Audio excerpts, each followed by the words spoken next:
নমস্কার বন্ধুরা, কেমন আছেন সবাই? শ্যামলী কৃষ্ণের পক্ষ থেকে আরেকটি নতুন ভিডিওতে আপনাদের সকলকে স্বাগত জানাই।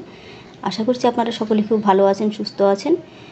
আজ আমি মোচার একটি দুর্দান্ত রেসিপি আপনাদের সঙ্গে শেয়ার করব। একেবারেই ভিন্ন ধরনের রান্না।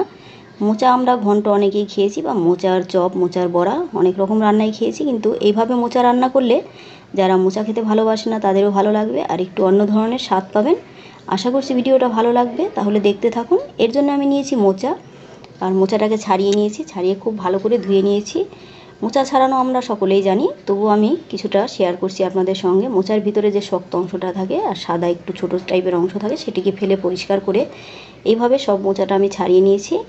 আর মোচার ভিতরের যে কচি অংশটুকু থাকে শেষের দিকে, সেটিকেও আমি টুকরো টুকরো করে কেটে নেব।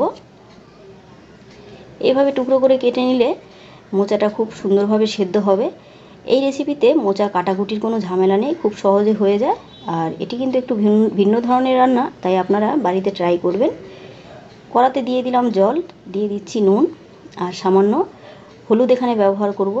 জলের মধ্যে নুন হলুদ দিয়ে আমি মোচাটাকে সেদ্ধ করে নেব। এবার মোচাগুলোকে দিয়ে দিলাম। যারা মোচা খেতে পছন্দ করেন তারা কিন্তু এই রেসিপিটা অবশ্যই বানাবেন বন্ধুরা। একেবারেই নিরামিষ রান্না, কোনো রকম পেঁয়াজ রসুন এখানে ব্যবহার করা হয়নি। খুব ভালো করে মিক্স করে নিয়ে আমি এটিকে 5 মিনিটের জন্য ঢাকা দিয়ে রেখে দেব কম আঁচে। এখানে একটি মশলা তৈরি করব, তার জন্য নিয়েছি একটা টমেটো, কিছুটা পরিমাণে আদা, আর এখানে নিয়েছি কাঁচা লঙ্কা। ঝালটা অবশ্যই আপনারা যে রকমভাবে খাবেন সেইভাবেই ব্যবহার করবেন।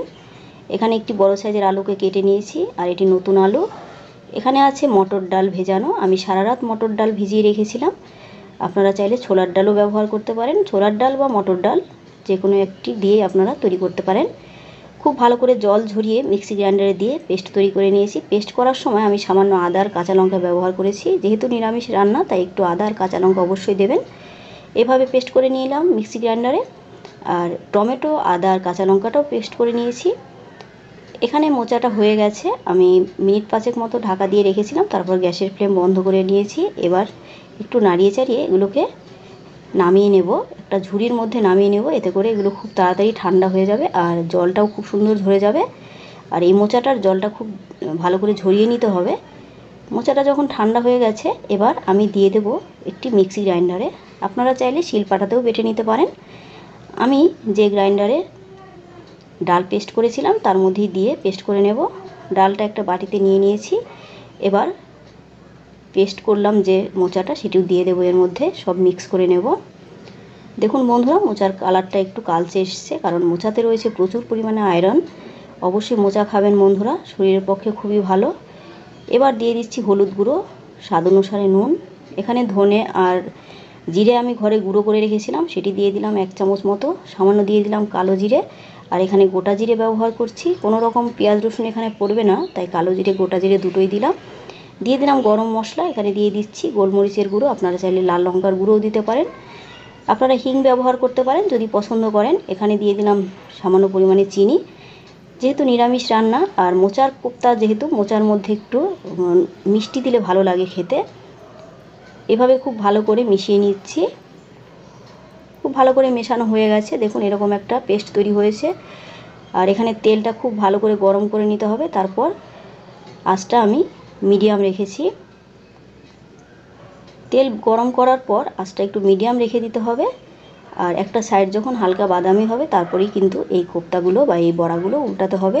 প্রথমে উল্টাতে যাবেন না, তা না হলে ভেঙে যেতে পারে। এভাবে হালকা হাতে এগুলোকে উল্টে নিচ্ছি। দেখুন হালকা বাদামি রং ধরে গেছে, ঠিক এরকম পর্যায়ে আমি উল্টে দিচ্ছি, আর নেড়ে চেড়ে একটু বাদামি করে ভেজে নেব। সব বড়াগুলো এভাবে আমি ভেজে নেব ধীরে ধীরে। বাচ্চারা মোচা খেতে চায় না, আপনারা যদি এইভাবে বাচ্চাদেরকে মোচা তৈরি করে দেন তাহলে কিন্তু খেয়ে নেবে বন্ধুরা। আর বাচ্চাদেরকে সব রকমই খাওয়ানোর অভ্যাস করা কিন্তু আমাদের দরকার, তা না হলে বড় হলে ওরা এসব খেতেই চাইবে না। সব বড়াগুলো ভেজে নিয়েছি। এবার একই তেলে আমি আলুটাকেও ভেজে নেব। যেহেতু নতুন আলু, তাই একটু নুন হলুদ দিয়ে এই আলুটাকে একটু সময় নিয়ে ভেজে নিতে হবে। আমি এই আলুগুলোকে একটু ঢাকা দিয়ে ভেজে নেব। আপনারাও চেষ্টা করবেন আলুটাকে ঢাকা দিয়ে দিয়ে ভেজে নেওয়ার। এতে করে আলুটা যেমন ভাজাও হবে, তেমন আলুটা ভিতর থেকেও নরম হয়ে যাবে, আর রান্নাটাও কিন্তু খুব তাড়াতাড়ি হবে।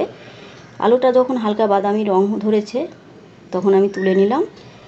আরও সামান্য এর মধ্যে তেল দিয়ে দিলাম। তেলের মধ্যে এবার আমি তেজপাতা আর এখানে দিয়ে দিচ্ছি গোটা জিরে। এর মধ্যে আপনারা যদি পেঁয়াজ ব্যবহার করেন সেক্ষেত্রে পেঁয়াজ দিতে পারেন। আমি যেহেতু সম্পূর্ণ নিরামিষ রান্নাটা করছি তাই এখানে নিরামিষ হিসেবেই দেখাচ্ছি। আর যেখানে আদা, কাঁচা লঙ্কা, টমেটোর যে পেস্ট করে রেখেছিলাম সেটিও দিয়ে দিলাম। দিয়ে খুব ভালো করে একটু নেড়ে নিচ্ছি। এখন টমেটো পেকে গেছে পুরোপুরি, খুব সুন্দর একটা কালার এসছে বন্ধুরা। হলুদ গুঁড়ো দিয়ে দিলাম আর সেই একই মশলা ধনে গুঁড়ো আর জিরে গুঁড়োর যে মিশ্রণটা সেটি দিয়ে দিলাম। আমি ঘরে তৈরি করে রাখি, সেজন্য পরিমাণটা বুঝে অবশ্যই আপনারা দেবেন। সামান্য পরিমাণে লাল লঙ্কা গুঁড়ো এখানে দিলাম। ঝালটা সম্পূর্ণ নিজস্ব রুচিতে ব্যবহার করবেন আপনারা। খুব ভালো করে এবার কষিয়ে নেব। এবার এর মধ্যে দিয়ে দিলাম ভেজে রাখা আলু। আলুটা একটু তাড়াতাড়ি দিয়ে দিলাম, কারণ আলুটাও যখন আমি মশলার সঙ্গে কষাবো তখন আলুটা খুব তাড়াতাড়ি সেদ্ধ হয়ে যাবে। খুব ভালো করে নেড়ে চেড়ে নেবার পর এর মধ্যে আমি স্বাদ অনুসারে নুন দেব। নুনটা অবশ্যই বুঝে দেবেন, আপনারা সকলেই রান্না করেন বাড়িতে, নুনটা পরিমাণ বুঝে তারপর ব্যবহার করবেন। খুব ভালো করে নাড়িয়ে নিচ্ছি।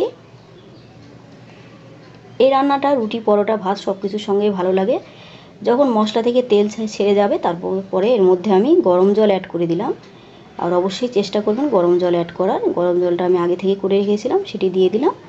এবার নেড়ে চেড়ে নেব, একটু টকবক করে ফোটার অপেক্ষা করব। টকবক করে ফুটে গেলে তারপর আমি এটিকে ঢাকা দিয়ে 3 থেকে 4 মিনিট রেখে দেব কম আঁচে।